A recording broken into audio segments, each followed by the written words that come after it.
And it cut out again. Of course it did. We are live. Oh, and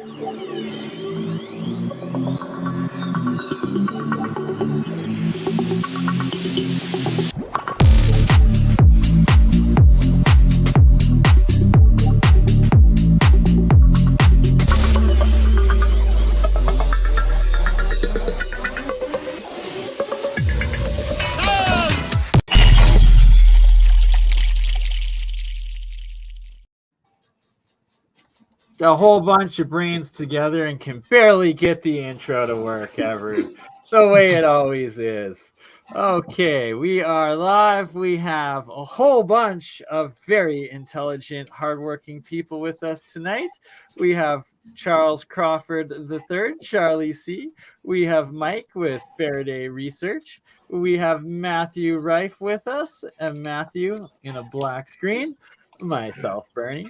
We have Simon, who never shows himself but is always there with wisdom. We have Julia, and of course, Space Case Adam. How are you all tonight?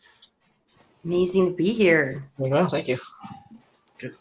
Very good. So, we're going to be going over Charlie's research first into the.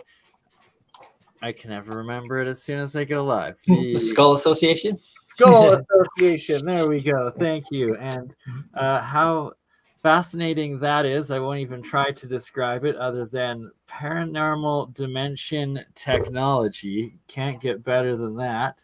And Mike's batteries. And then I also, thanks to the fundraising, everybody donating last night, your generosities made it possible for me to pay the stupid Canadian taxes and get the amazing donation by Rife, which we will be unveiling in the second half, the Rife coils. Nice. Right, we go into detail about what we will be doing with that.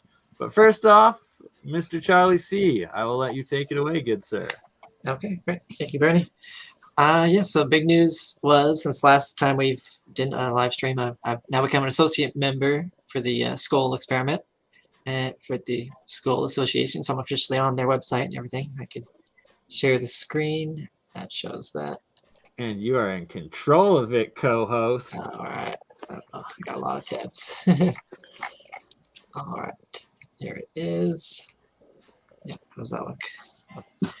All right, so here it is, the Skull Association. The Skull Experiment Afterlife Research Association, or Sierra for short. I am now an associate member, and it's my webpage. So they have a lot of cool research they've done. I've helped mostly with the TDC, or Transdimensional Communicator for short. They gave a brief description here of what it looked like. So this was developed on film that was left in a container in a lockbox during one of the Skull Experiments sessions. And they later found out it was initial TA Thomas Alva Edison. And they compared it with his signature from old documents, and they were able to see that was his design. So this was the first design within the group that had this. They moved and they lost the original. It's in storage somewhere, but I had enough on the design to build one for the new group in Spain, and they had a research facility they were trying to create there, but they ended up not getting enough funding for that, so it kind of closed down, and the website's offline as well, so a lot of this documentation is hard to find now. But I made a video explaining how to build it, and I've got it here. Quick reference. I'll show a close-up later of it. But basically, it's germanium with 2 coils and a copper tape connecting the top piece here with a piece of germanium between 2 coils.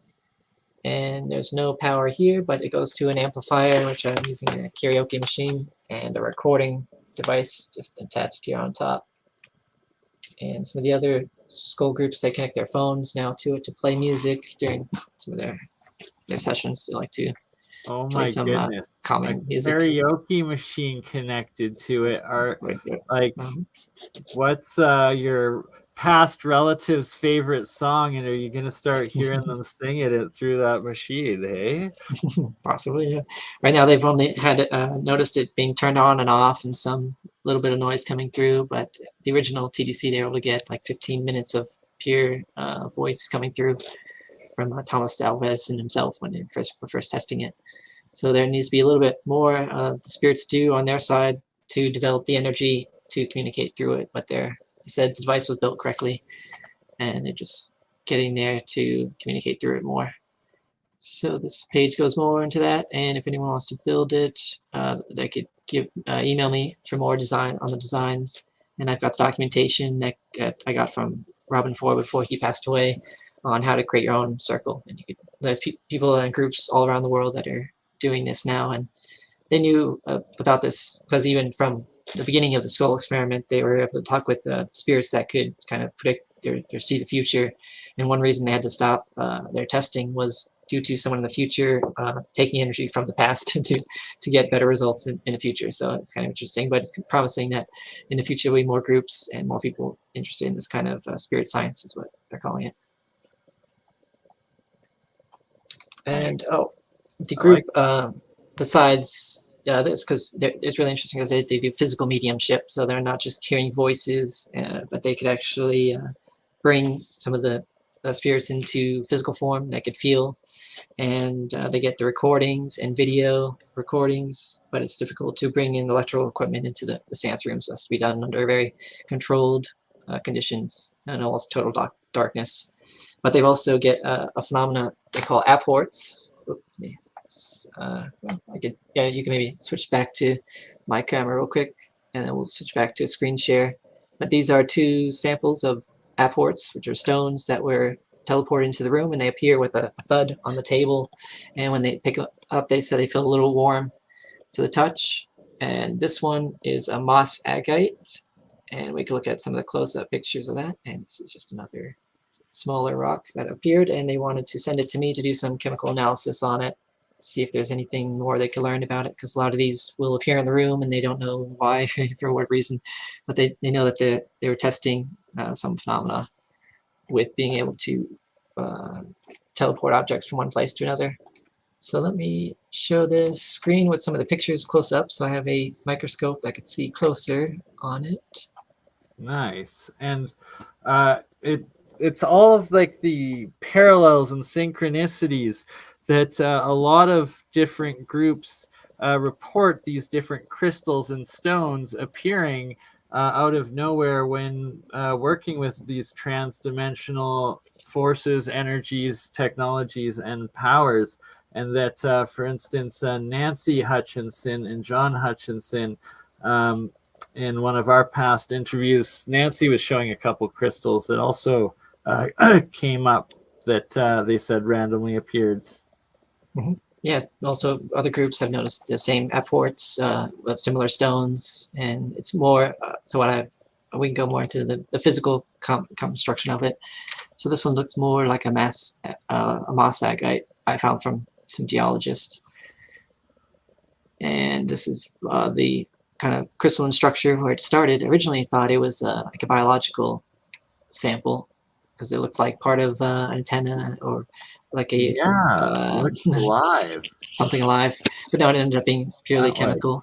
Even this part looks like moss or something stuck in the stone, but it is just part of the way it forms and its chemical structure, and nothing organic in it. That's cool. That ties in a lot to my electrolysis experiments and stuff that I find growing off the anodes and cathodes. So even more fascinating to see it in straight minerals and crystallization of nature. Yeah, some of that stuff looks alive.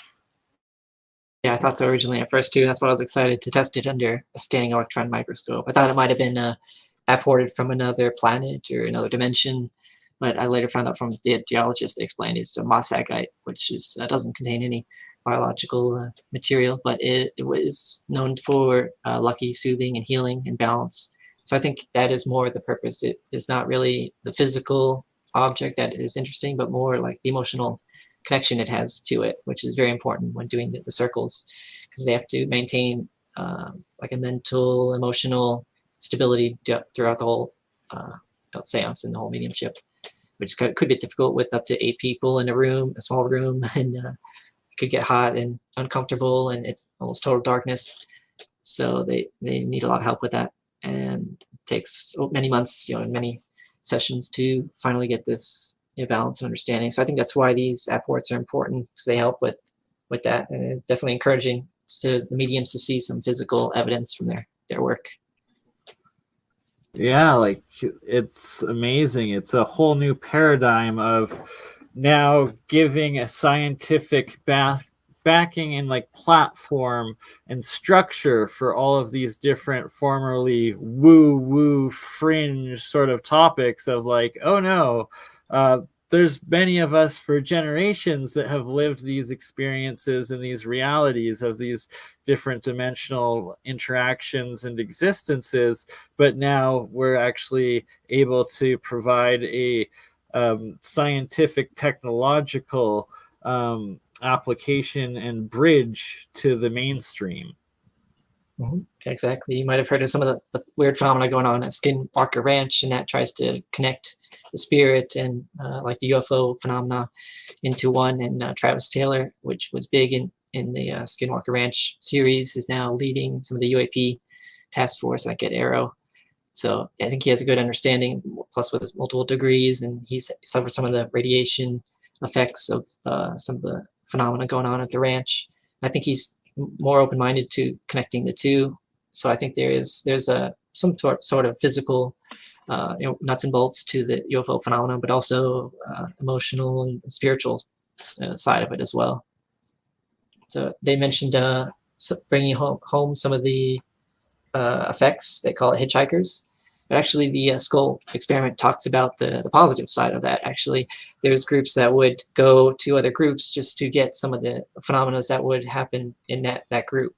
So some of the remote voice would happen in one group, and just a medium visiting that group and experiencing it would kind of bring that home to them. And there's multiple stories of spirits that would, when they communicate with them in the closed room, and then still able to see what the person's doing after they leave the room and could protect them. So there was one person that was in almost a fatal accident, but luckily was protected by the spirits, and he didn't receive any injuries. So now he's dedicated his life to doing the skull experiment research, and he's been helping me a lot. And he helped put up the website. So Nice. it's really That's interesting. awesome. There's kind of two sides to it. I just quickly want to interject, and Julia, your experience with remote viewing, have you ever experienced anything like what Charlie's talking about of like the hitchhiker energies and entities and stuff while traveling in the astral plane? Or if you can relate to that at all, it's a common theme I've heard a lot of. Well, it's interesting. Like there's times where I've entered into a place and it knew I was remote viewing, and it turned around like slowly and I'm standing there and it's standing there, but it knew I was, viewing it. Like there's so many weird experiences like that. But yeah, there's a lot of but the person was hurt, like it saved it, like it helped them out. Mm-hmm. Yeah, in this case, the spirits that were looking over some of the mediums, he was in an almost fatal accident, and he fell, and it kind of cushioned his fall, so he wasn't injured at all. And later, the spirits communicated that to him and said, "There's more things you have to do, and you can't die yet." So they wanted to protect him. Absolutely, and that's what's fascinating too about like the near-death experiences, where they're like literally like the person. It was like they describe it almost like angelic and like a light being that, but was able to lift its head up, and say, look, you have stuff to do, you're not done. Mm-hmm. Yeah, I've been reading some of the near-death experience books as well, and there's some recurring characters. There's like a hooded figure that will be commonly seen, and I don't know, and too many people that have seen that person or that being through remote viewing, but I know through the near-death experiences they do that, and you can see a lot of ancient pictures and drawing. Right. It makes me think too of all the different types of beings I've seen, different lion-headed beings, and even bird-like heads. And it makes me think like well, is this just like an advancement of showing an indication of where they are in their journey? Like they're this advanced, you could choose it, or the type of head of being it is indicates where they're at on the level, like a hierarchy thing, or it's just the tech that allows. Like I always think of like, well, how do you acquire that? You know, of it's almost like you know, is it tribal? I don't know. I just try to understand of why certain ones look that way and appear that way. Yeah, the Egyptians, carved a lot with bird heads, animal heads, and the Native Americans had similar culture. So I think Jeffrey Mishlove, he's a doctor in parapsychology, and he's talked more about understanding these realms, and they're called psychonauts instead of astronauts that study space. Psychonauts study these worlds, and they're able to get back some detailed information about the beings and the maps associated with it. I am a self-admitted psychonaut. Yeah. And I love what you were saying about photography earlier. Oh, yes, right. Yeah, like we showed with the drawing on the film, that was in a undeveloped canister that was still in the packaging in a lockbox during the seance, and the spirits were able to draw on it. So people could develop this skill as well while they're still alive, because we all still have souls while we're living. And it's called photography, where there's been psychics that could project their thoughts onto film and then develop it and then see the pictures there. And there's also new groups in China that's doing it to develop it onto digital mediums like cell phones. So they use their psychic ability to develop image on a cell phone. And you can search, go to your camera and look at the media libraries in there, and you'll be able to see some of the images that they project into it. Oh, I'd love to do that. Have they worked out any kind of the physics or anything on how this actually happens?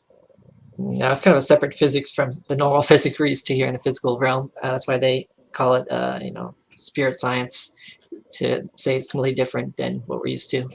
So there's a fantastic video by Veritasim that I suggest everybody watch. It's of magnetoception with your brain. It shows how sensitive it is to magnetic fields and the changing thereof.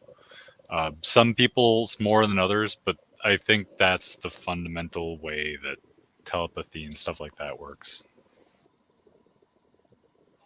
Okay, yeah, I've heard a lot about like the magnetic field and them reading on like magnetic waves and just different things of that. And I didn't know that's what it was. I'm familiar with the magnetic effect on the brain, but I didn't know that was in the spiritual realm. So I'm kind of wondering if your spirit's located in the brain. I think they were trying to find some correlation even with remote viewing, and they had put the person remote viewing into Faraday cages, and to even get rid of low electromagnetic fields, they would put them in a submarine, and they did the remote viewing in the submarine, and they've done it in spaceships. But in all that testing, they weren't able to find any correlation between even physical energies with remote view. Dan Winters always loves bringing up the fact that Axelrod, or whoever like the first famous one was that did the remote viewing for the CIA, he saw the Jupiter, Saturn's moons before the spacecraft got there or whatever. Oh, but was it Ingo Swann you're talking about? Ingo Swann, sorry, yes, thank you. Ingo Swann, yes. And that one of the experiments was Ingo Swann in a Faraday cage, and that he could still like remote view outside of it, and then like he was able to like affect the temperature of something, like raise the temperature. Remote of influencing. Yeah, he also did that with the Outside magnetometer as well. Mm-hmm. And Right. that's when the FBI and the CIA basically swarmed SRI Research Institute after he did that. Like they even have the research of like a team of remote viewers that get together and then can affect the stock market and stuff, and would give them different things. Yeah, that was the same group. Yeah. But like, imagine, you could affect the weather, the things you could do when you have people who are able to activate these parts of their mind and their abilities, and you get them together and you go for a great cause. Like, hello. I'm interested in finding like a bunch of remote viewers and putting them together and doing some really cool experiments and getting together with people like you guys, that and combining forces, joining forces, and We could really I've do.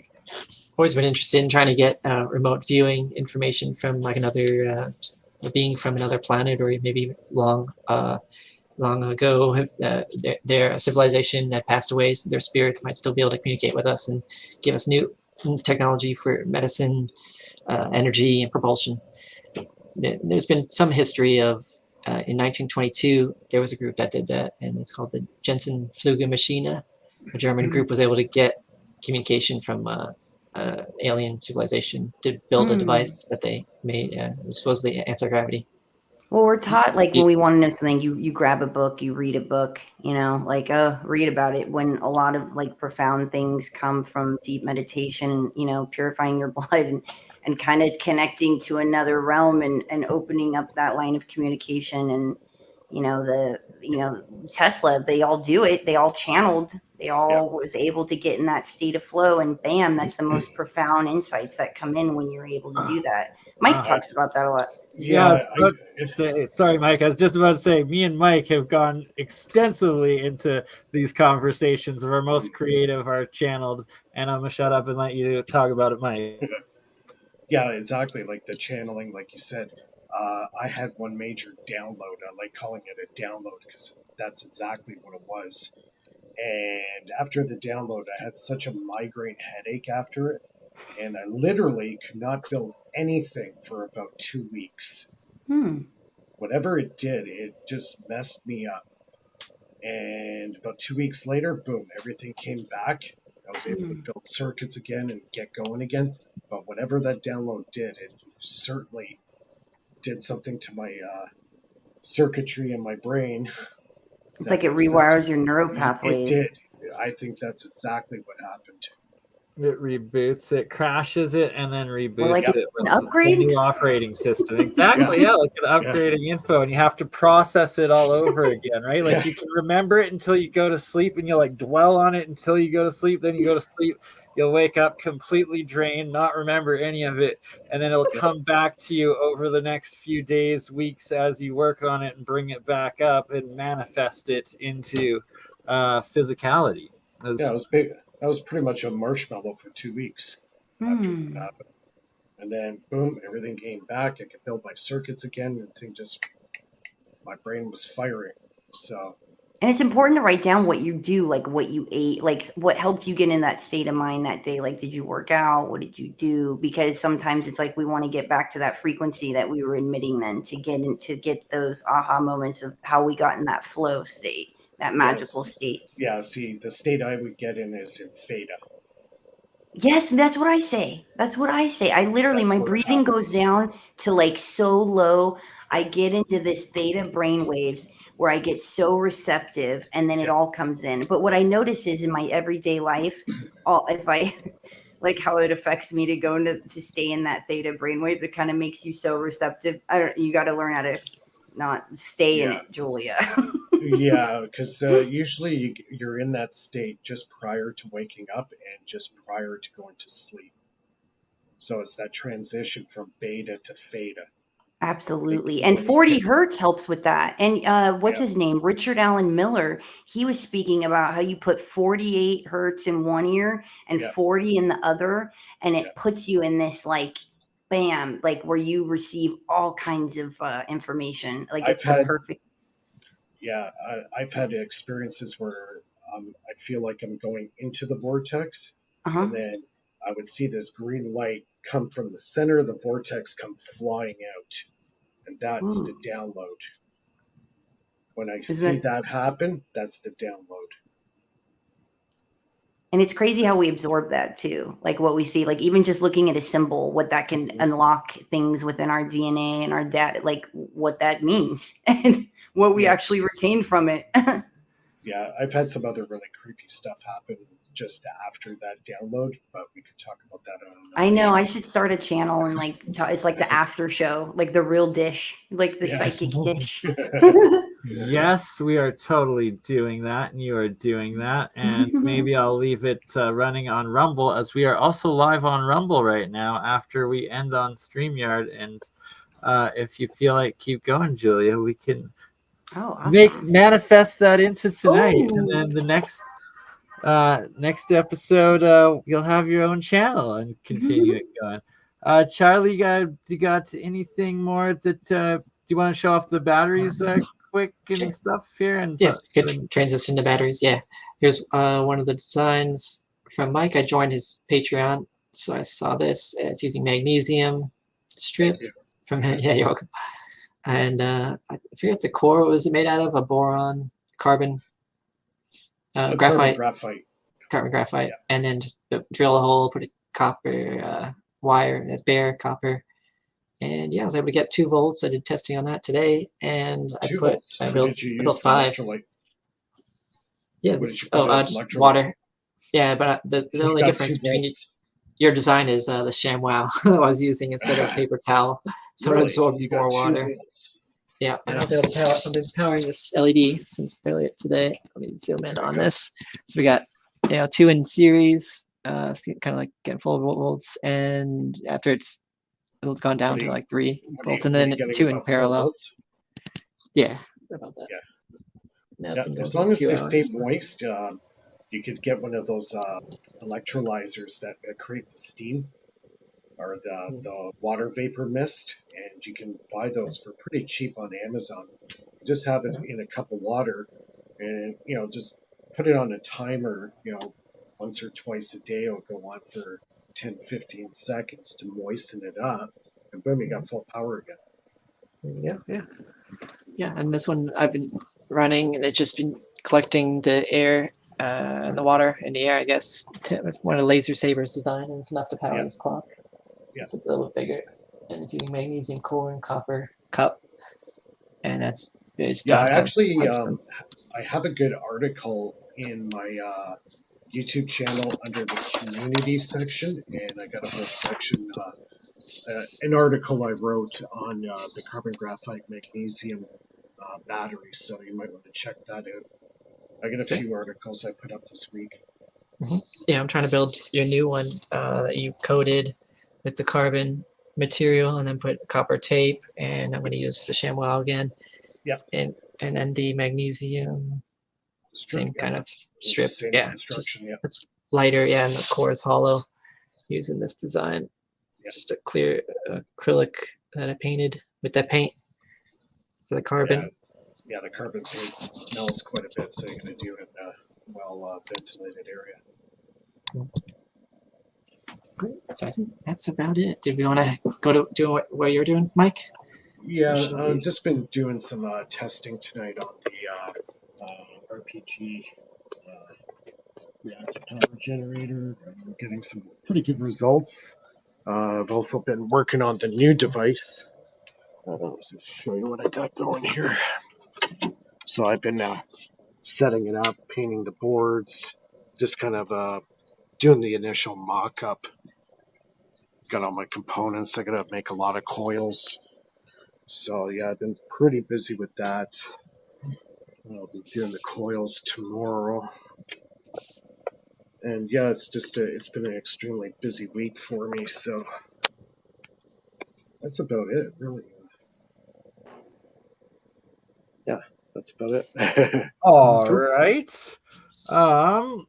We are live on Charlie's channel. We are live on Rife Technologies. Next week, we will also be live on Mike's channel.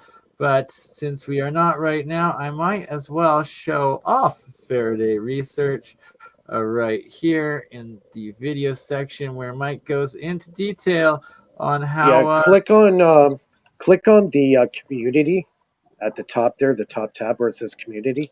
And then scroll down and you'll see the articles that I posted. Gotta like them all. Gotta give the thumbs up. Ooh, that's a nice looking image. See, I've been here before. Look at that. There's a pre-thumbs up. Pre-thumbs up.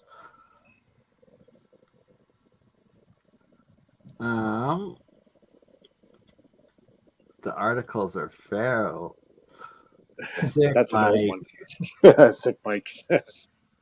Somewhere are these articles. Ooh, here's a good one. Testing the piezoelectrics. Yeah. Oh, that's the MRI device or MRA device that Norman Wooten. That's the actual schematic there. Nice. So that's what he was doing. That was the one that was seized by the government. So, Snap. and that's Well, my. Glad we've been able to recover such files and stuff. More of the physio. Oh yeah, I've spoken with Norman quite a few times, so he's incredibly knowledgeable. Mind blowing. So you explained already a bit the difference between your new batteries and then the version that Charlie's just Yeah, replicated. it all just really boils down to the cost. The carbon graphite rods, the ones that Laser Saber was using, they're about 140 bucks, depending where you buy them. Like to have a 12-inch rod that's 3-inch diameter, you're looking at well over $100. So what I did was I eliminated the carbon graphite rod altogether, and I used PVC pipe and I used a carbon graphite paint. So I painted the rod and basically built it exactly the same way you would with the carbon graphite rod, without the rod. So Charlie made the small version with the small graphite rods. I'm finding the small version tends to have, I think, a little bit more current. I've been testing the big ones out. Looks like my smaller ones are actually producing a little bit more current. Now, it could be because of how much graphite I'm actually using in large cell. That could be a reason why. So I'll have to look into that more. But building costs, yeah, greatly reduced with the new version. So it's like $20, $25 per cell. That's the paint there. You can buy it on Amazon. It's $28. Nice. It's about $28 Canadian, so that's like $20 US maybe. Oh, at that price, it might be worthwhile mixing it yourself. Basically, just an adhesive with the graphite added to it. Yeah, you could do that too. Yep. Yeah, and we're going to be going further in with the Hutchinsons, doing the next planning phase with them on Sunday, and then hopefully by next weekend, the next live on developing the crystal battery cells that they've been doing, and then essentially mixing it and combining it with what Mike's been developing here, and Charlie and others replicating and trying to eventually produce full battery cell units that people can make themselves that are completely rechargeable by water and everlasting at affordable prices. And it's going to take a few generations of models, but as we're doing it, within a year or two, there'll be actual advanced results, like just even what you've already come up with, Mike. It's quite impressive. Yeah, it's like anything. It And Charlie. takes a lot of time to develop, right? It's a concept. Like I come up with the ideas, concepts. This came from Laser Saber. He did this well over, I think, 13, 14 years ago now. So I've just kind of taken what he's done and just try to run with the ball and try to expand off it. So yeah, it's like anything. Like the RPG I've been working on 5 years. I've been working on these over Unity devices since 2005. Started off with the HHO stuff, Brown's gas, and just kind of started from there. You start small. So right now my baby is the RPG. So Nice. So Yeah, I look did at some that. I've done actual resistor tests where the actual load I hook it basically a dead short of 1K ohm resistor.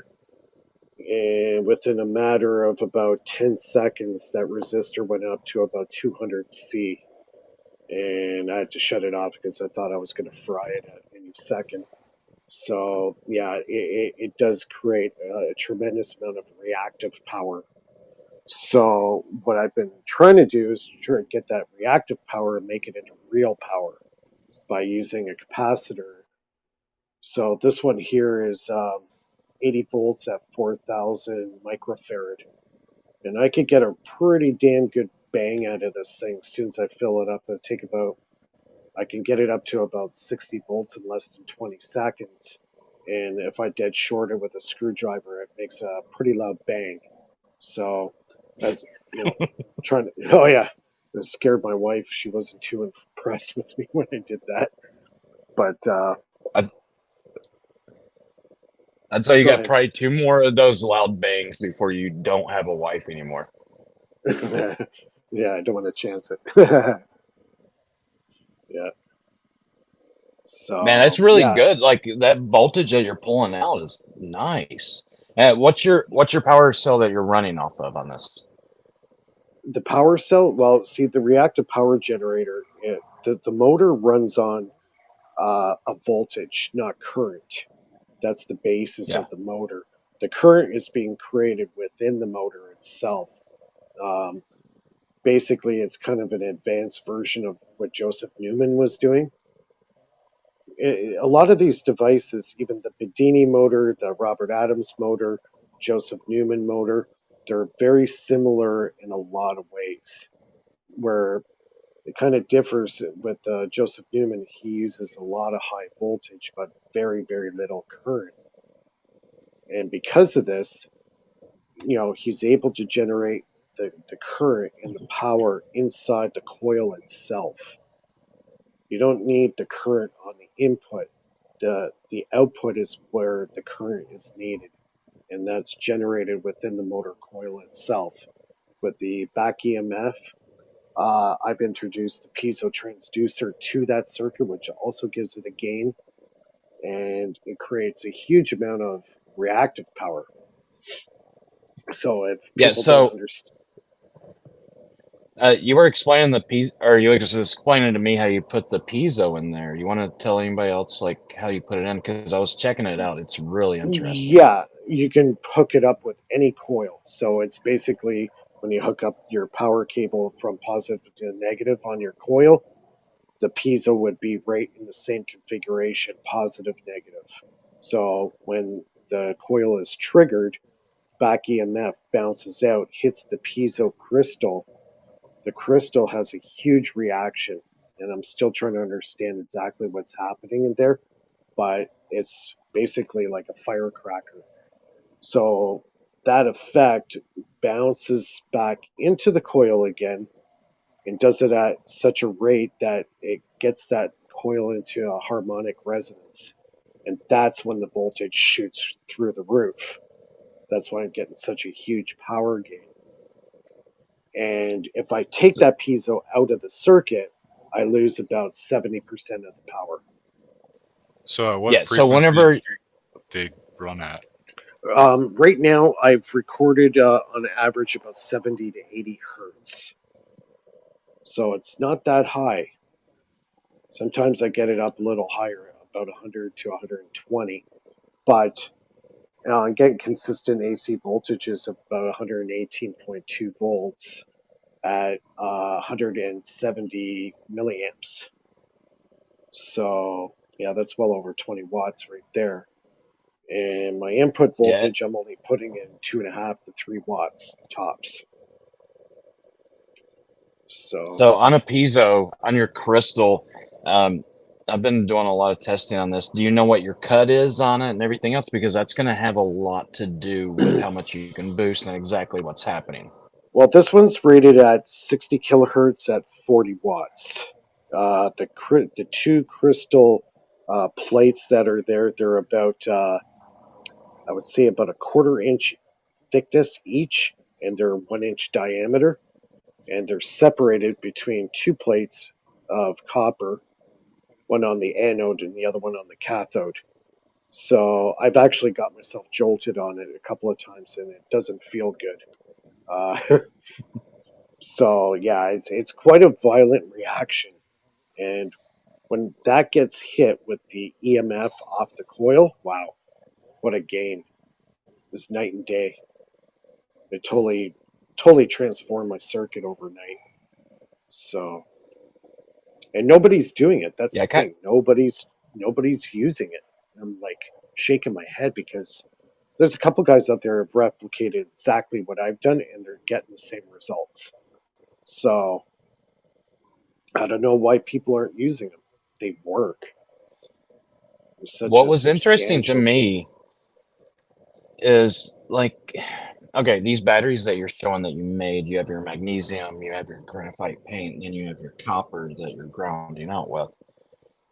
You was talking about it goes 5 degrees Celsius below ambient temperature. Right. Yeah. So that's the reaction with the air in the magnesium when it's starting to oxidize. That process it drops the temperature. Now I thought it was just because of the water itself, but I put warm water in it, and irregardless of I put room temperature water or even warm water, within about 5 minutes that the temperature of the cell just continues to drop. So Well, I see, actually and put that's what I was talking about. I thought it was because of the water vapor that it was cooling it off as it runs. But you think it's the magnesium where it's dissipating heat? Yeah, if you read the article that I posted in the community section of my YouTube channel, I have an article on that. It actually talks about that, what's happening. So there is a cooling effect, definitely, with the reaction with the magnesium, with the water, or whatever kind of electrolyte that you're using. There is a cooling effect that's going on. So,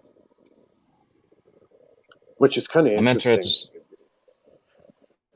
I'm interested to see what it would do if you did run a couple of my coils nearby and you're possibly ionizing the air at a certain frequency. If you can resonate it with that battery cell, hook it up to an oscilloscope and do that. So what I did was I hooked up the two cells together to this little LED light, and then I took my EMF meter, and the meter started going off. So the LED light's actually creating a pulse in the battery, which I found kind of neat. Yeah, because you're also climbing at the same time. Like you're climbing on electricity going up. So I would think that if you, I got some stuff I'm going to send to you for next week if you want to try it out. Right on. Sounds good. Oh, I gave you my address, so yeah. Yeah, I got it. Yeah, cool. Yeah, there's so many things you can do. So you're really going down the rabbit hole with this stuff because it branches off into different areas, and then you're finding that what you're doing in one project can actually enhance another project. You know what I mean? So yeah, I'm just trying to stay focused on about two to three projects at a time, because if I go any more than 3 projects, then my head just goes crazy, and then it's not a good scene. Right? So. Right? Oh, exactly. Then you never finish any of them, and it just lose your mind. But 3 is a magic number. Charlie, looks like you got something you want to show off there. Or? I'm just wrapping as we speak. This new nice. Building as we go, right? Just kind of that's dedicated work. Thanks. Well, yeah, I'm excited to hear more about John Hutcherson. I think it's related to what we were just talking about. He mentioned the shape of the power cell, if it's sphere shaped, and if there's like sound or radio signals being passed through it, you can get an AC battery. So I'll have to ask right. Yeah, 100%. And thanks for bringing that back up, because it's such a key development if one able to replicate that, and that the geometry of it being spherical, and then also putting these frequencies. You know what? Yes, Mr. Mike. See, what I also noticed with the carbon graphite battery, I also noticed with the carbon graphite batteries, if you put it near, say, an AC appliance, that battery is going to start oscillating at the same frequency as the power source from what other devices nearby. So it's picking up that EMF reception. Let's try that. Yeah, so that's what that's doing, that's picking up the signal, the EMF signal of the frequencies coming off, and I'm guessing that they're Yeah. really high frequencies. So it's kind of like self-modulating itself as your electricity climbs up that magnesium and it's Yeah. on the outside. So it's kind of Yeah. multiplying it as it goes up. So I'm guessing Yeah. that if you Like put your magnesium a little bit closer, that it's going to generate a little bit more power as well. it could. Yeah. Yeah. Now, have you noticed that whenever it does, You probably what's have to that? hook up a small little inductor to that battery in line in a series, and then if you put, say, a 60 hertz appliance beside it, it might get that battery to start oscillating, and like you said, hook it up to a small inductor, you might be able to get some more power out of it. Yeah, this is very much like the Yeah. secondary of a Tesla coil. So might try it with the Yep. Tesla coil. See what happens when you push high voltage through it and just put the primary around it, like this red wire. And then Right. See, the this is battery what I itself. like it right here, combining potential Tesla coils into battery cells. Like this, that's the next So- level thinking, boys. Finally. So Charlie, No. what you want to do is, if you're going to try that, hook up a small little inductor to the battery in series. Okay. Okay, and then turn your Tesla coil on and see if the light, LED light or whatever you're using, goes brighter, or even try to get a voltage reading on it if you can. Okay. Yeah, I'm kind of wondering what that's going to work at. If it's going to actually work at the 900 megahertz like a Tesla coil. I'm thinking it's probably going to be a little bit lower because of the magnesium and the spacing on it. Could, yeah. Because at that point, we can build a new Tesla coil. We can build like a Tesla coil 2.0.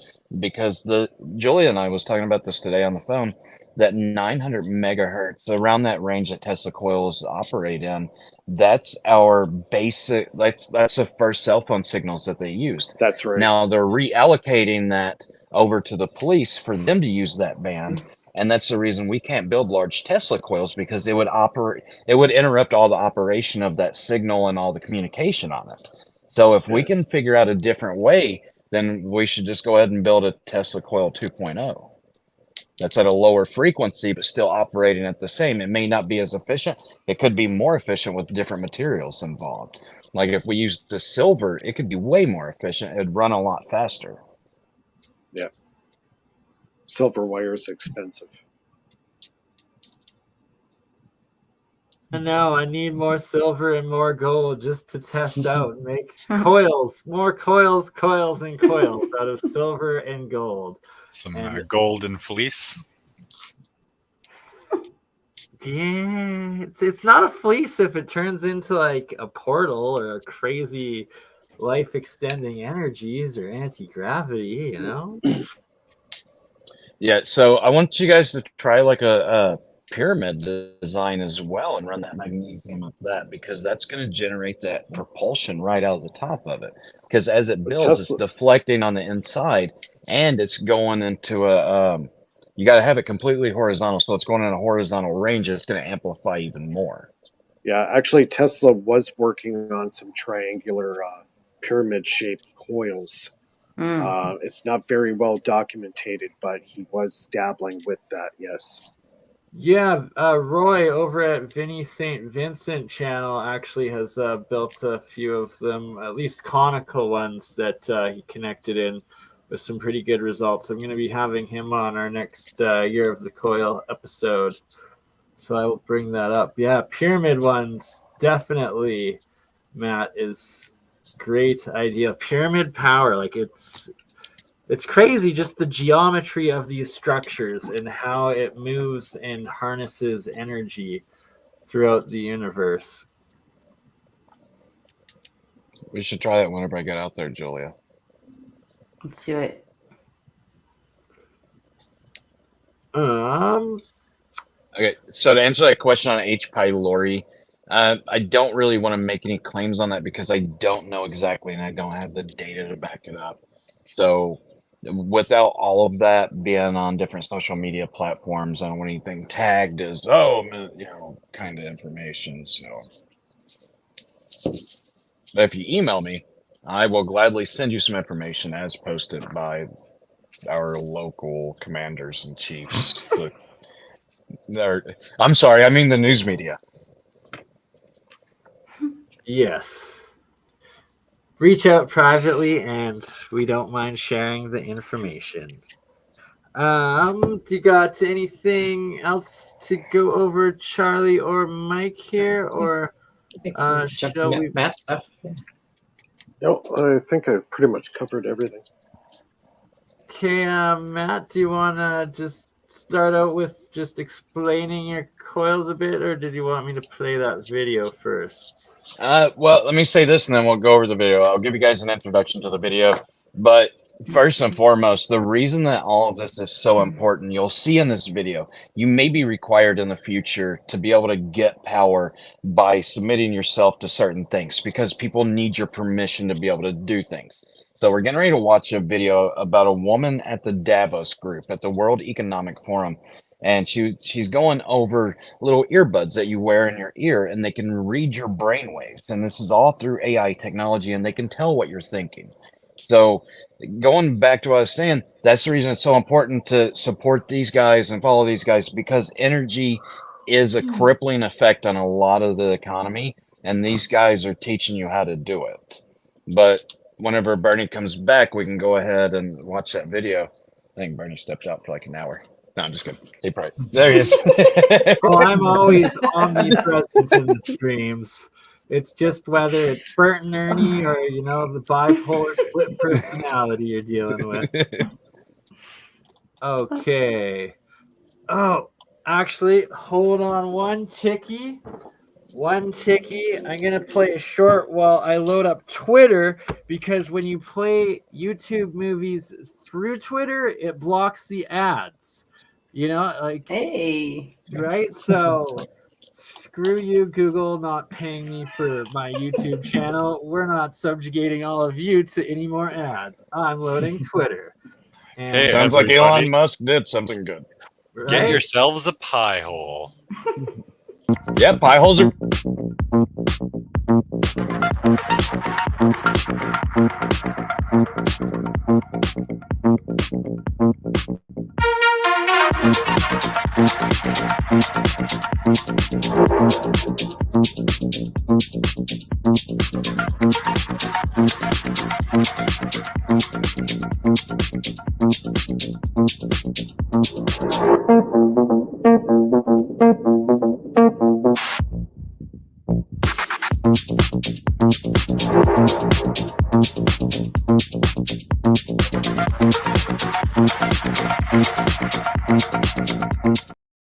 All right, enough of that short clip, and I think I figured it out. Kaboomy. And where should I play from, Matt? From the beginning? Just no? Yeah, just right when the woman comes up, I already explained it all. It goes through a little cartoon. Go back. Yeah, you can play it from the beginning, and then we'll watch it. It's only just a couple of minutes. Your playlist shifts to your favorite song, sending chills up your spine as the music begins to play. Wait, rewind it a little bit. Let her introduce it. On your computer was finished. Yeah, just crime, be more productive, and find love. There we go. Let's roll. You're in the zone. Even you can't believe how productive you've been. Your memo is finished, your inbox is under control, and you're feeling sharper than you have in a decade. Sensing your joy, your playlist shifts to your favorite song, sending chills up your spine as the music begins to play. You glance at the program running in the background on your computer screen and notice a now familiar sight that appears whenever you're overloaded with pleasure. Your theta brainwave activity decreasing in the temporal regions of your brain. You mentally move the cursor to the left and scroll through your brain data over the past few hours. You can see your stress levels rising as the deadline to finish your memo approached, causing a peak in your beta brainwave activity right before an alert popped up, telling you to take a brain break. But what's that unusual change in your brain activity when you're asleep? It started earlier in the month. You send a text message to your doctor with a mental swipe of your cursor. Could you take a quick look at my brain data? Anything to worry about? Your mind starts to wander to the new colleague on your team, whom you know you shouldn't be daydreaming about, given the policy against intra-office Nate. romance. But you can't help fantasizing just a little. But then you start to worry that your boss will notice your amorous feelings when she checks your brain activity and shift your attention back to the present. You breathe a sigh of relief when the email she sends you later that day congratulates you on your brain metrics from the past quarter, which have earned you another performance bonus. You head home jamming to the music with your work-issued brain-sensing earbuds still in. When you arrive at work the next day, a somber cloud has fallen over the office. Along with emails, text messages, and GPS location data, the government has subpoenaed employees' brainwave data from the past year. They have Pre-crime. compelling evidence that one of your Thanks. coworkers has committed massive wire fraud. Now they're looking for his co-conspirators. You discover they are looking for synchronized brain activity between your coworker and the people he has been working with. While you know you're What's innocent that of any Minority crime, Report you've been right secretly here? working with him on a new Yeah, startup pre-crime. venture. Pre-crime. Shaking, you remove your earbuds.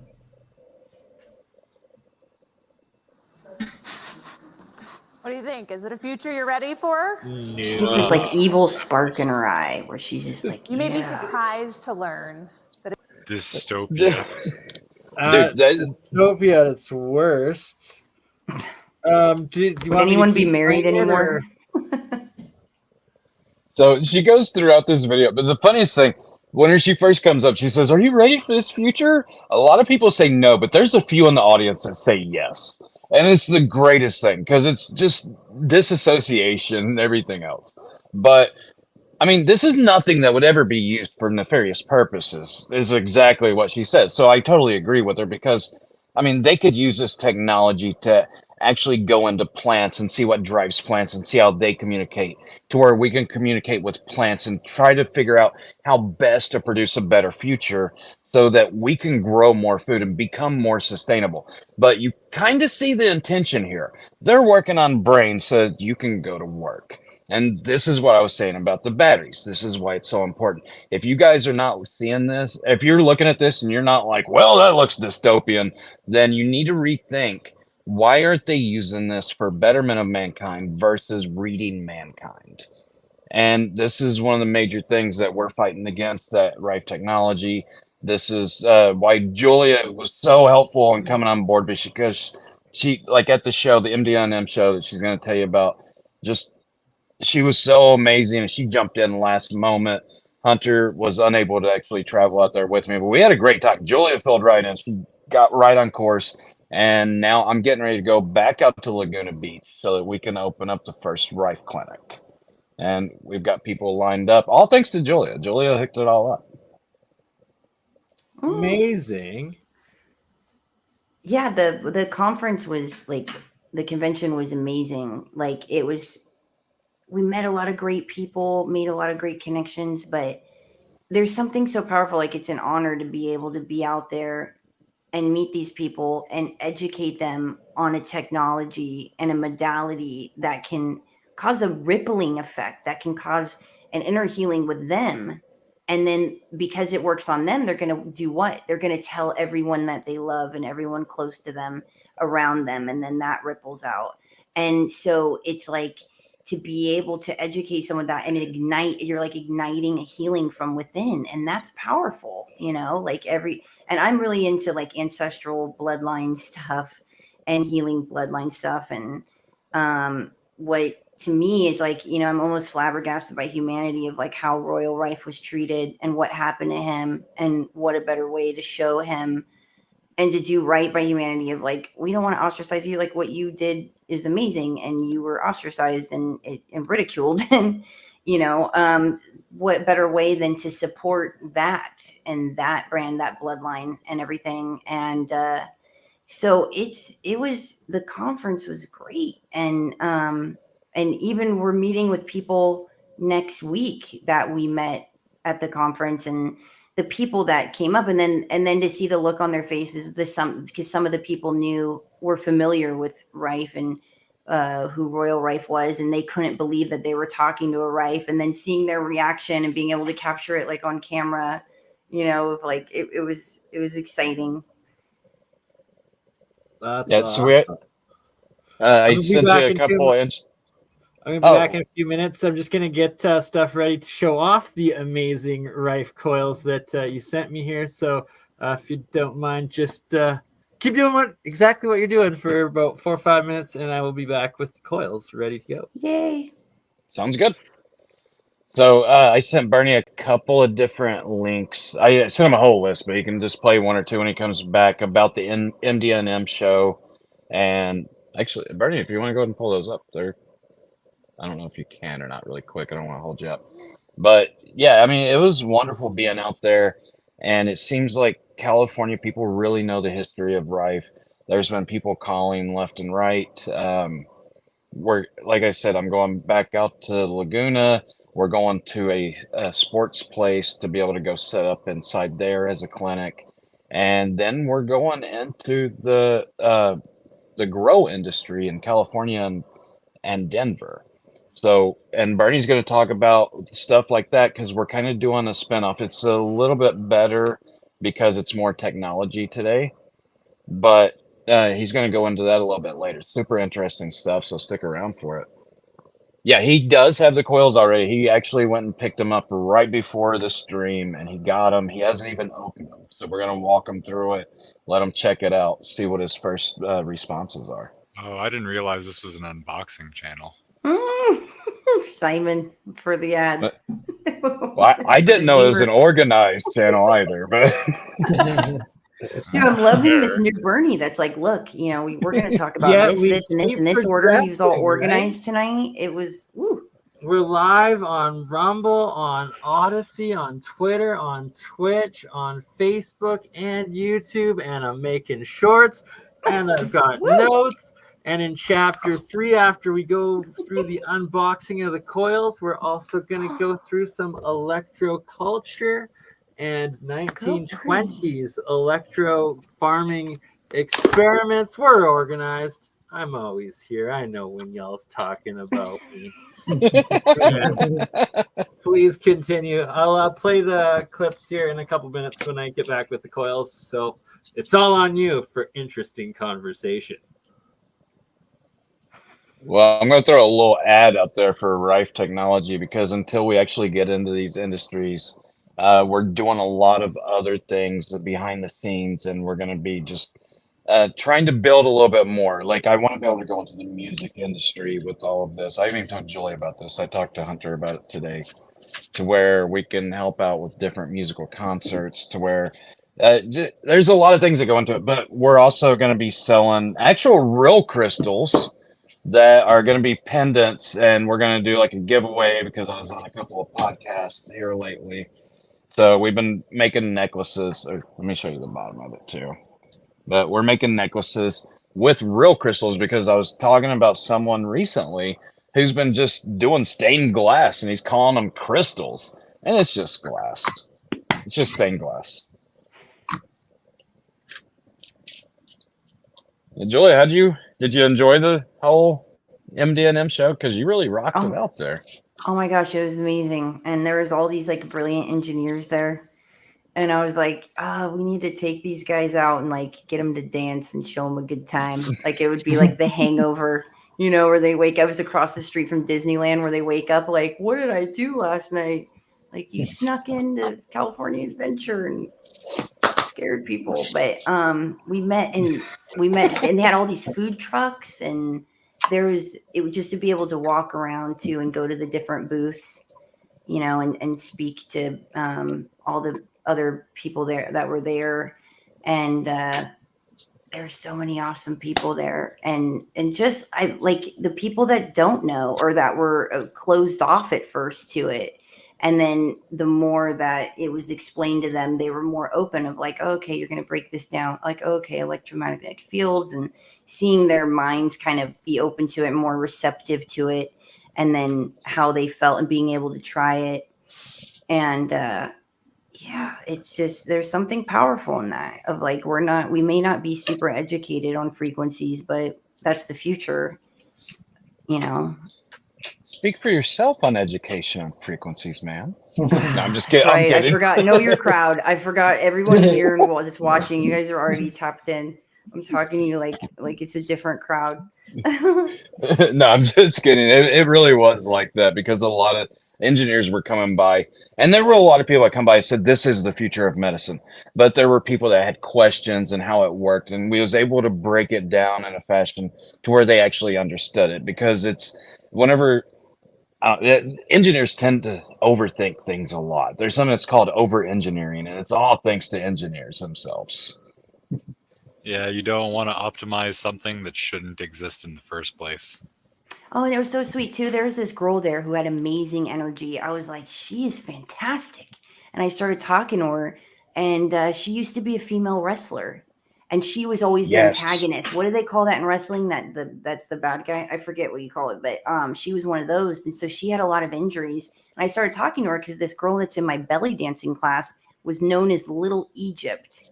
Is one of the Glow girls, and like filmed a documentary on it. The girl is drop dead gorgeous, and she looks amazing. And anyway, so they were friends, and they saw each other at the funeral of one of the former wrestling girls recently. But she had all these injuries, and she had made a really sweet comment about Matthew and I, and I started speaking to her, and I told him about her. Like I went and was like, this girl's amazing.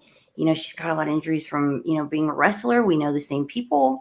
And he's like, I'll be right back. He went and like literally donated to her one of the units. And it was like beautiful to watch. And like, that's really going to help her, so. Yeah. So, and, she's going to give us a testimonial on it too. She's reached out to me, and I got to show you that email whenever I come back up there, Julia.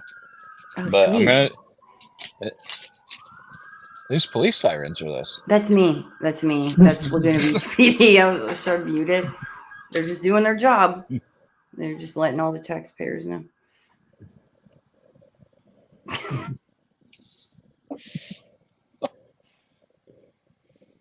Julia lives in the hood. And look, and a really nice Called hood. LA, California. All right, and yes, Simon, this is an unboxing channel. If all of you lovely, beautiful souls continue to send me stuff, I will always open it up here. And yes, we Simon. will get to the Rife coils and machine, but Simon reminded me, shout out Aaron Cober, I still have to do an episode on the Tether cold hard wallet for crypto and the helium miner, crypto miner. That's helium crypto, not helium gas miner that Aaron sent me that I never did the unboxing episode of. Oh, Aaron. I love Aaron. Aaron's awesome, right? So with number 2, but number 1, not that you aren't Matt, but Sherry Ives, thank you for your third care package that you sent, and it was Sherry that sent me this book, ElectroCulture, that we will be going through in the next hour after we go through Matt's coils and the Rife coil technology. Send me stuff. I'll do unboxing all day long. Just for Real you, Simon. unboxing. Bernie just opened up a huge can of worms I'm going to take advantage of, because he I said know, that he I was will open just anything I box and send box. him. I would want to send him a whole bunch of boxes. Well, literally, like, now little that you things. say that, it will be open on Christmas. video and live stream on my channel, but some poor sap that will be getting the brunt of the pranks.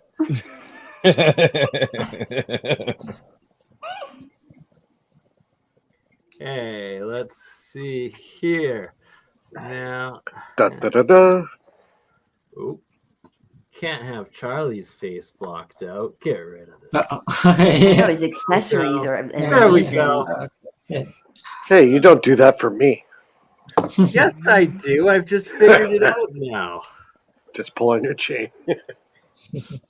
But there are like our first interview streams back in the day where Mike was like literally covered up by the logo unintentionally for 99% of the videos.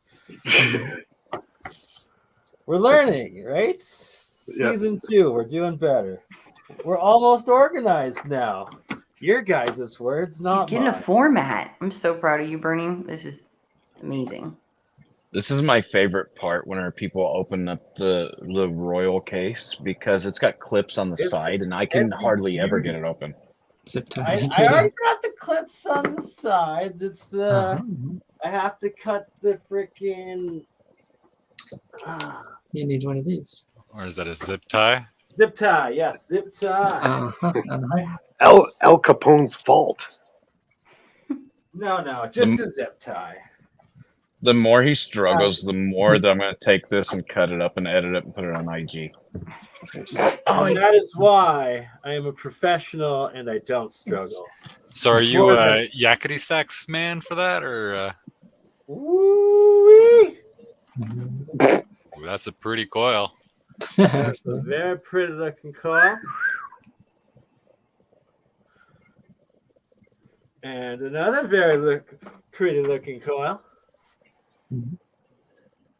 Oh, backwards camera. There we go. Your name. Yeah, it's blocking it.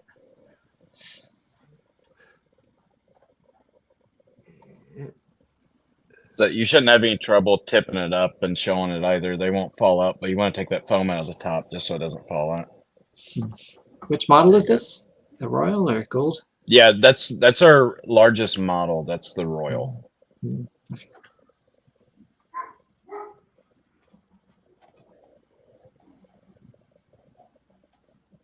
So they're what, like 10 inches, 8 inches in diameter? They're 7 inches from pillar to pillar on the outside. Okay. Hard to tell without knowing Bernie's hand size. Very nice. Yeah, it seems like Bernie's a giant guy because even when I hold this case, like, let's see. Yeah, my hand's not going. How tall are you, Bernie? It's like 10 6 feet foot. tall. Oh, I'm 6'1". Same size. He's just oddly sized in the hands. Bernie. Yeah, you know what they What say. can I say? Big gloves. So there's the 2 coils connected to the wire to the unit. What do we have here, good sir? So that's your amplifier. Everything's already connected. Only thing you have to do is put the coils up on a table or desk, plug in the power supply to the amp, and on the top you'll see bass, treble, and volume all at 25%. Do not go above that. The impeding resonance is going to feed back in, so that's pretty much maximum power because the terminating impedance, not impeding resonance. Can you connect Bluetooth to that? Yes. So he'll take another device and he'll connect via Bluetooth after he downloads the app. And it's just like any kind of Bluetooth speaker, except for the coils are going to take the place of the speakers. So this is alternating current that's going to run through. And then as they pass each other, it's going to switch back and forth, positive and negative. I think, what is it, a couple 100,000 times a second, or it depends on the frequency as well.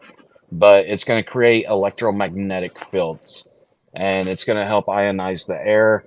I've heard people say that even with these coils and them being double enameled, that they can smell plasma. They can smell atmosphere. Yeah, the ozone. Also, Yep. Arcing of it. Have you tried electrolysis with it? Like if you put it in water, will it dissolve the enamel?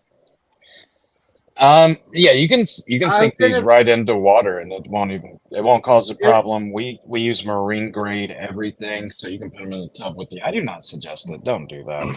Bernie. And Bernie's- it'll like instantly start deteriorating the anode coil as soon as you would do that. So what I'm actually planning is putting them on the outsides of the reactions and then connecting another source in and experiment with putting the frequencies through the water that way first. Right. So I was looking on the website. It says that you have to put them a certain distance apart, right? Yeah, for optimum performance on it, because they do have a range that goes out. And I'm trying to figure out a way to measure like the standing waves versus non-standing waves. but I'm pretty sure that we're close to standing waves on it. So at that point, the frequencies are going to run throughout until they are absorbed. Just like in our atmosphere, whenever there's plasma activity, they say that goes away, but you're never draining that. You always have the plasma activity in the sky somewhere in the atmosphere. Remember when BurnEye hopped in on like Andreas' show from the bathtub? What? Were you guys there? Yes, and it was because it was to get these donated to me. Matt was like, I was watching, and I was like, it was the first full stream you ever did, like first one after. I was like, oh, I didn't know Matt was going on Zerdus. So then you're like, for all the members of the panel right now, I'm giving a free coil. Oh, yeah. And then I was like, yeah, dude. Oh, that is right. Coil, it began in the tub. And people are like, was off. Don't try it in the bathtub. It began, you birthed it in the bathtub. Great. So you got your coil. So not only will he open the box live on stream, but he'll open up himself. Always. Well, frick, if you've ever done 48 hours, it's there's not much left of yourself that you haven't put out. It gets a wee bit ridiculous. I didn't know you fell asleep on camera until, who was that? You and someone else was saying this story. Oh, that you were there. Campbell might tell me. Yeah. And yes. Yeah, it always ends with the person sleeping for a long period, but usually right before then, you're like a Pooh in The Simpsons going around like the hummingbird, like. Anyways, enough of that. Back to you guys while I clear some space and set these up properly so we can try plugging them in before it's all done and over today. Yeah, sure. What do you want to first test the coils with, BurnEye? Well, to get the Z app going and running and, yeah, putting some frequencies through. So I suggest using 40 hertz first. And what this is going to do, it's the perfect gamma wave. This is going to make you more alert on decision and logic making skills. And it's going to give you a sense of calm in the room. So, I mean, it's truly amazing.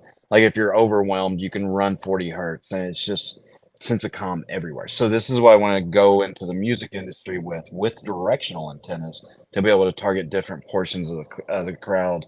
I can make it go with the beat of the music, with the natural heart rhythm, and be able to get people into the music more, or to be able to, like on a love song or write nice chill song to where we can create a sense of calm, no matter how much noise is out there. So this is the reason I believe that in ADHD, that it's a true like a gamma waves.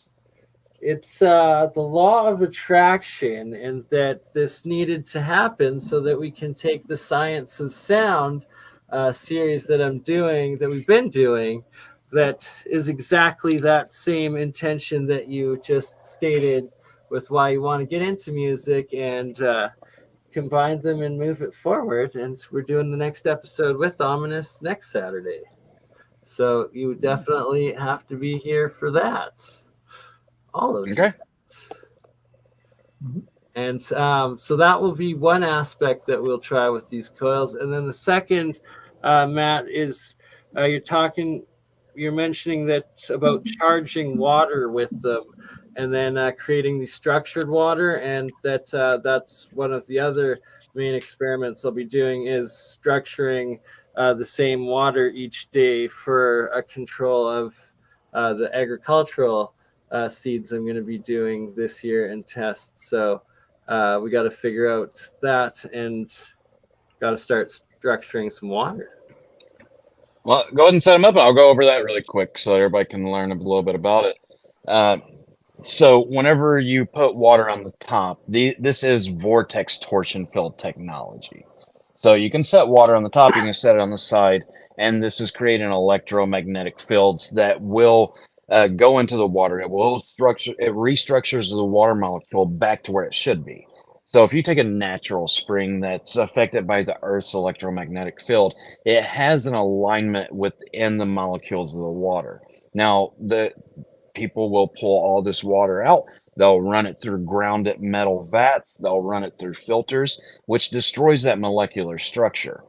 And now, whenever you put this back in, not only is it realigning all of the water's molecule structure, but it's also embedding all of this frequency into the water because it's missing all of this. It's missing a lot of energy that's in it.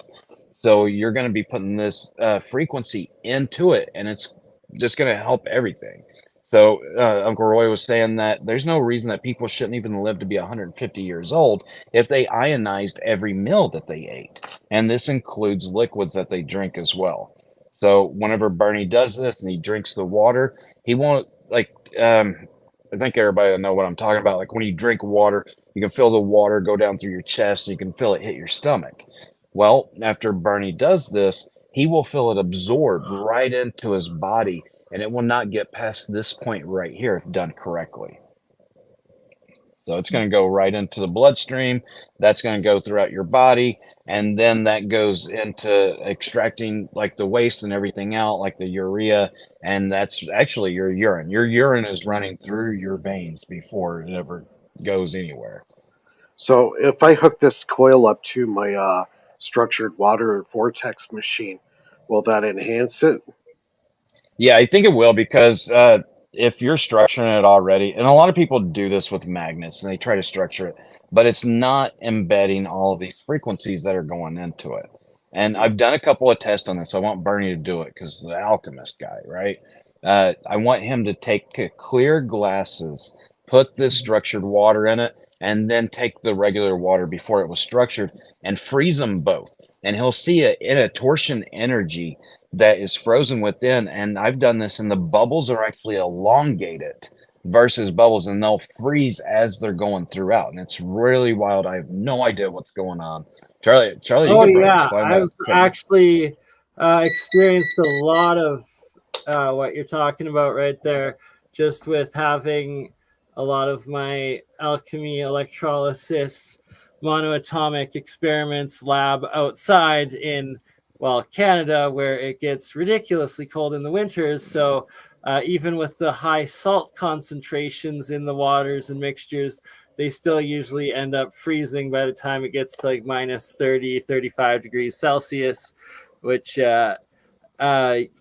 exactly like you're talking, these elongated bubbles, the vortex shapes of the bubbles and structures and collectives of them, the self-organization of all of these molecules and how they form. It's absolutely amazing. And just so happens that, yay, Canada's end of February cold snap is forecasted as usually happens this time of year. So I'm sure I'll be able to get some nice chunks of ice to show off in the coming weeks. Yeah, so Daniel Foster said the elongated bubbles are alpha wave paths. That makes, yeah, I didn't know this. I've never done any research on it, really. I want to look that up. So when you do it for structured water, do you put it on the side of the container or one above and below?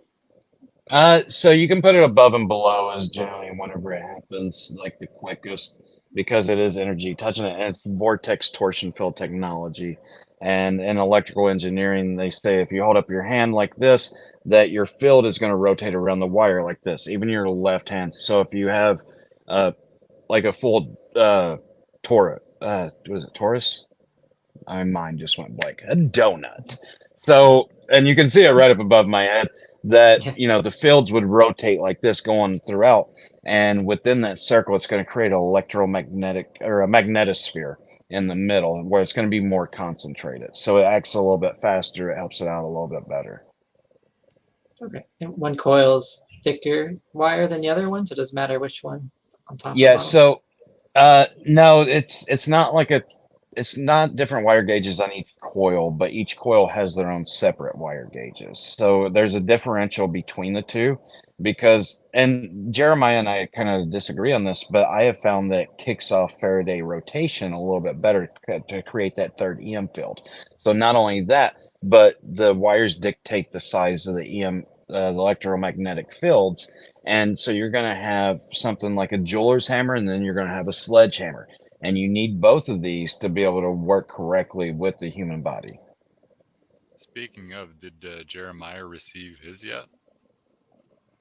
Yes, he has actually. Well, he got the gold, and then he was working on the gold, and I think he went and picked up the royal, but he had a little bit of delivery trouble. They tend to mess with their packages a little bit.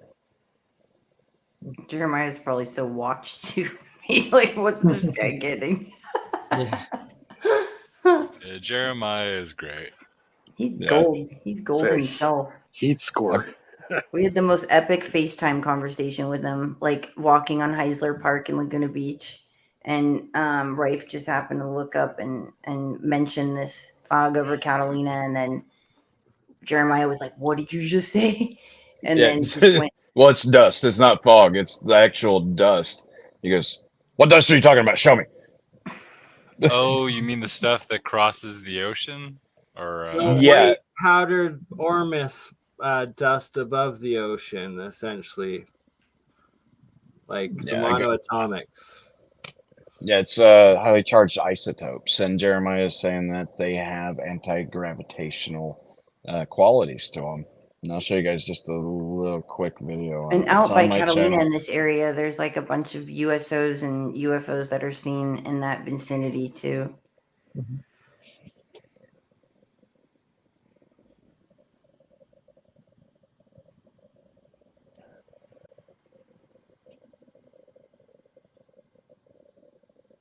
So you can see the layer up above it. And I'll go back to Catalina Island here in just a second. But you can see the separation between the ocean and the actual dust that's floating across, and there's tons of it out there.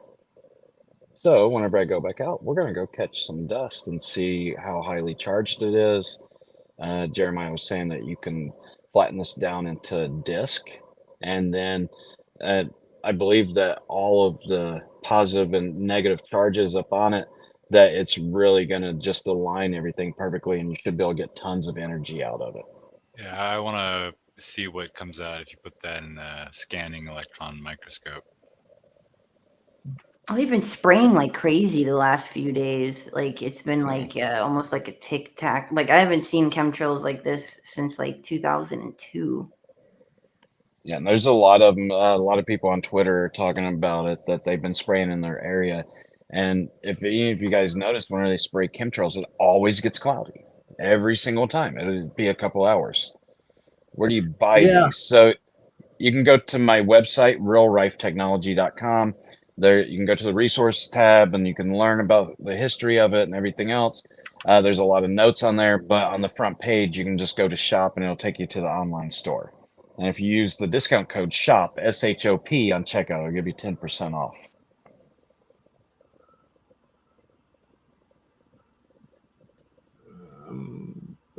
Boop. There we go. There it is. Here it is. I will post it in the live chat for everybody. And yeah, there's some cool parts on this website, like under the Royal Rife's notes and stuff. You got some pretty good pieces up in here. For reference, we got to go through the microscope one still, do a whole stream or two on that with Jeremy. Of course, it doesn't load when you want it to, so we will get rid of that black screen.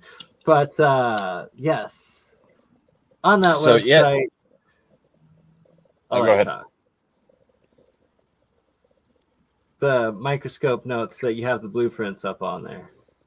Yeah, that's one page of 3, and I want to get Jeremiah involved in this because there's an electrical and mechanical engineer out in LA that actually wants to rebuild the microscope, but we're going to rebuild it to version 2.0. We're going to have a little bit more technology in it, and I'm going to explain exactly how it works. And I think Jeremiah is the perfect person to step in and work with this because it has to deal with the refraction of light. It has a lot to do with frequencies, and Jeremiah is the perfect person. Beautiful. I would love to help be a part of that or test one of those, co-build one of those. We should all try to build one. Yeah, 100%. I'm gonna release the other 2 pages. I just haven't had time to like sort everything out, but there's plenty more notes that are coming along. Oh yeah, they need to be a little bit higher resolution though, because like I looked at them and some of the text is really hard to read, and like the line width and the style is really important for drafting. So Yeah, I think a lot of that is the format that I put it in, and I'll try to clean all that up and put a higher resolution up. Nice. Yes. So, are they labeled left and right, obviously, or positive, negative? How do you know There's what- one that says sit on, and the other one says on top of the head. Okay. Under, over. Oh yeah, that's what it was. That's what. No, you can just set them up anyway, but like for the maximum, like, my brain is slipping tonight. Jetpack. Maximum benefit, you essentially want one underneath your chair going up, and then, or bed going up, and one from your roof going down. Well, I was gonna say efficiency and efficacy that you need to have them 12 feet apart, but I like your idea. 12 feet, hey? What about when charging the water, like making structured water and stuff? No, you're fine. The water you can set on top, but you can put them 4 feet apart, and you're just as long as you're within that range. And when I'm talking about efficiency and efficacy, it's to get the most range out of it because there is an optimum level in between. You know, it'd And be you really want them- interesting. Oh, sorry, go ahead. No, what'd be really interesting is build an orgone accumulator and put your coil inside the accumulator. Hmm. Yeah. That is a good idea. That'd be Well, it really was- good. I think I've seen that done a little bit. Question about the Bitcoin. If free energy came out, I think it would actually increase the value and mass adoption and usage of crypto technologies if there was free energy for them. Well, And- I don't know. I would have to push back on that some because the value of Bitcoin is actually held by the amount of electricity it takes to run every bit of the ledger on it. So it Well, takes a lot to be able to do that, and I think that's the reason it's holding its value. So I think it's a little bit more of a control situation on that too.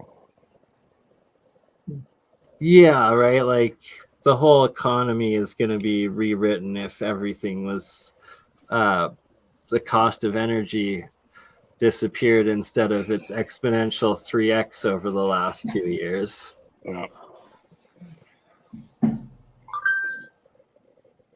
I finished the power cell as designed. It's ready to water and have it go. Let's see if I get it in the video here. So right now it's at Charlie. 400 millivolts, and as soon as we add water, it should go up to a few volts. Get in here. Okay, ready? Here we go. Time to water the crystal power cell. Hmm. There you go. 1.7. Yeah, that's about what I got. 1.7, 1.8. Yeah. Is that distilled water or just regular tap water? Just regular tap water. There you go. Make about 4 or 5 of those. Got another one. Do you have a Tesla Awesome. coil nearby? Yeah, I've got 3. I got several. Oh yes, Charlie definitely does. Try to kick one of those on and see what that voltage goes up to. Okay. Because you're going to positively ionize every bit of the air around it from that plasma activity. Sure, I should pick up some. Try to run at 60 hertz. Because that's what Mike was saying his reaction was from. I don't know. Do you Canadians have 60 hertz? Yep. Yeah, 60 hertz, 120 volts. We work on metric electricity. Yeah, so it's like so many millihertz. Simon, you're in Canada? Yeah, I'm actually one of the weird French kind. You're in Montreal? Bisou. Are you in Do they still- Montreal? I'm from Montreal, but I'm living in Toronto. Oh, okay. I'm not far Do- from you. Do they still require the kids in Montreal to learn French and English? I mean, in Montreal, you can kind of get away without learning French, but you really should.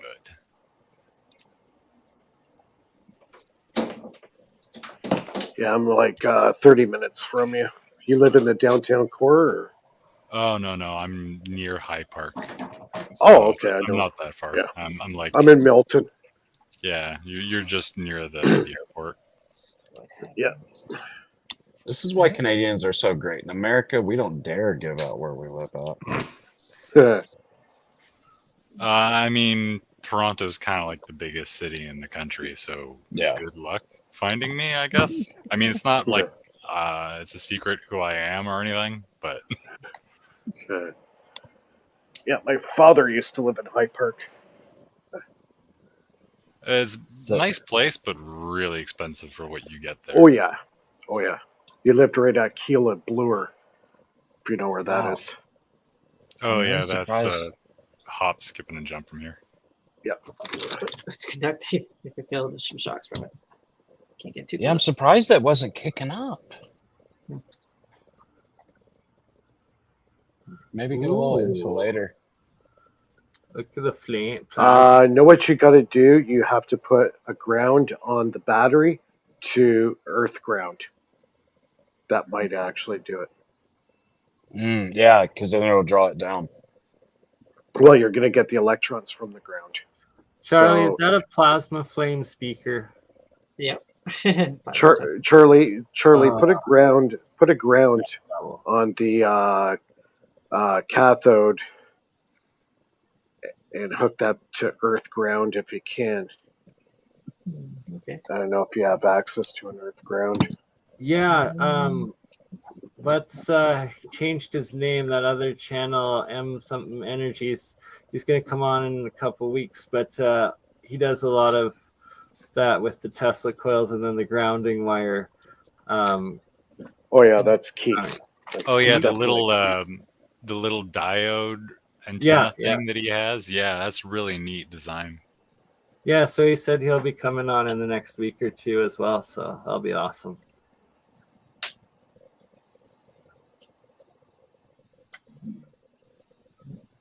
Grounding that.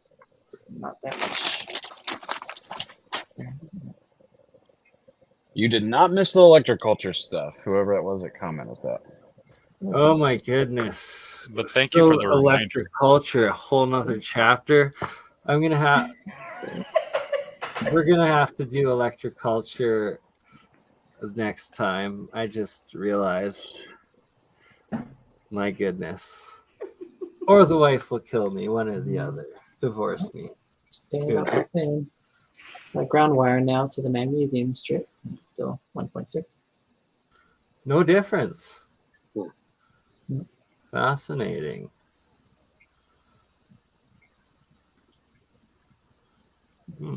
Here. 6. So what do you guys think the reaction is that's going on here? Because if you're not collecting this from the air, then there's some kind of chemical reaction maybe that's going on between It's like a crystal. It's the reaction with the air in the magnesium. That's where the reaction's happening. I think as the crystalline structure in the magnesium grows, that's what creates the voltage. And you'll see the magnesium start to grow. I've had this for multiple months, almost over a year. And yeah, the magnesium will start to crystallize. That's what's creating the voltage. Well, even in like lithium-ion batteries, the crystal structure growing is what causes deterioration in those as well. Yeah, they start building up heat, and that's when you get the explosion. The best battery out there to use if you're going to use a lithium type battery is a lithium iron phosphate battery. They're a dry cell. They're way lighter than any other battery out there, but they are a little bit pricey.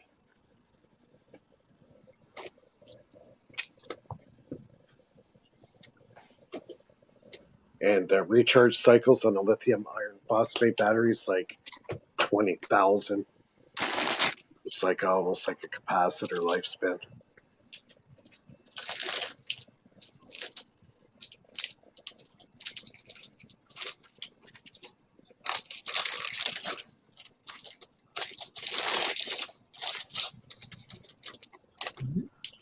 It looks like Bernie's setting up the coil there. I like the Z app. A lot of people are talking about in the comments.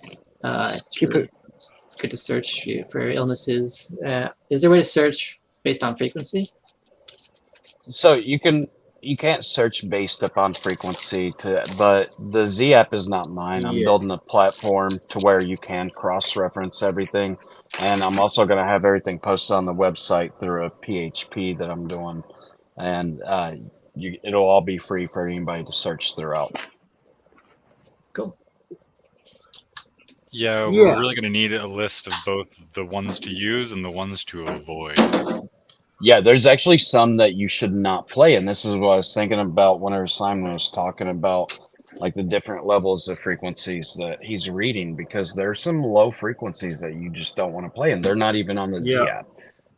Yeah, and so these are things that we need to fully go over and do a whole next episode on, as well as the agriculture one that we shall quickly cover, but it won't be a full episode. It's just a teaser on ElectroCulture, and that you're talking about putting these coils into the ground and earth mats to increase yields.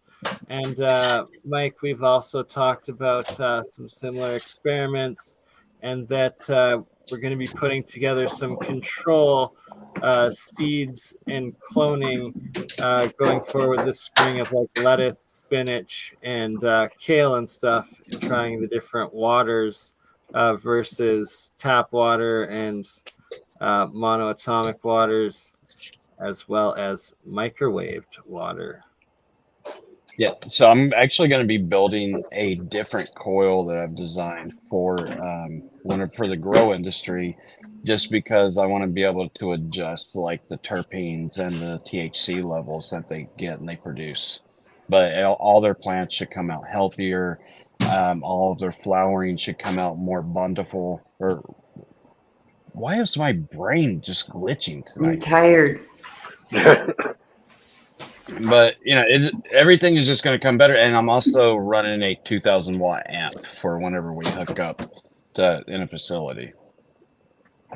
So we're going to have a higher ohm rating on all the coils, and that's the reason I have to use a higher amp, to where the higher ohm rating to where you get the real frequencies throughout. Now, my research shows that 528 is the best to ionize your water at. And 5,000 hertz is the best for your plants. Yeah, I use 528 hertz in my structured water. Or 432. And one Mike's saying are both solfeggios as well. Yeah. But 528 works really well. Yeah. And 528 is what the sun resonates at. Yeah. And it's also the frequency of love. I did not know either of those. But for the next episode we will be doing, sometime in the next week, we will do a full first episode of the agriculture series and this electro culture, that everybody interested and wants to partake in it. In that time, go to forgottenbooks.com and you can get and download the PDF of these electroculture short book and experiment results of official government tests from the 1930s and 1920s, which we will fully discuss in the next episode, as well as it's going to be a full series, of course. And that's why Year of the Coil will continue, because now we're going to be testing all of these coils and figuring out the frequencies and fields. And we still have half the season of Year of the Coil before we move into Year of the Super Fields, which by that time we're gonna be playing with fields, man. I could just, for some reason, I could just picture Bernie in the bathtub with the Rife coil beside That's him. how it started. No, He's like, I charged the water and my body amplified it. Oh, take yeah, I pictures. guess I want to make maybe memes. turning it on outside next, Maybe but maybe Bernie will start growing leaves or something. You'll start germinating. turn No, it into Bernie. Groot. If you and your wife run this tonight, and this isn't medical advice, this is not No, any I'm kind gonna of be substantial leaving it data. right here. I have to drive across the city and make it over to the wife's place, who's waiting for me for dinner right now that I am late for. But thus, I'm going to leave this right in the spot and come back and start attending to it tomorrow and setting up in full for the next episode and working on it. And Well, the Bigger first time that you guys run it, make sure it's at night because it could it be readjust your natural melatonin levels in your body. You're going to sleep like a baby. You're going to wake up full of energy and you're going to wake up not even sore. The inflammation will disappear. Your mitochondria is going to be excited and you're just going to feel 1,000% better. Possibly could it be?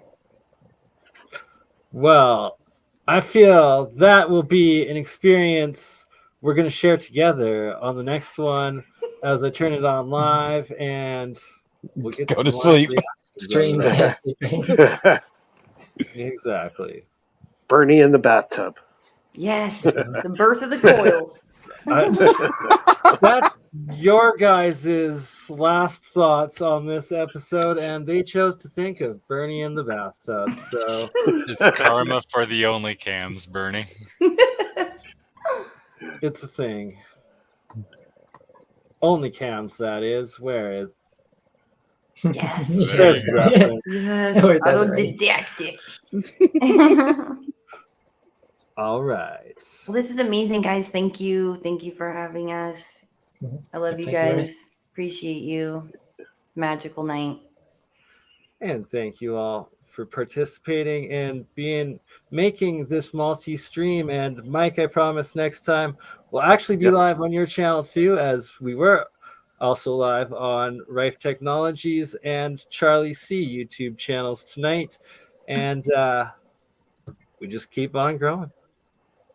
Till the next one.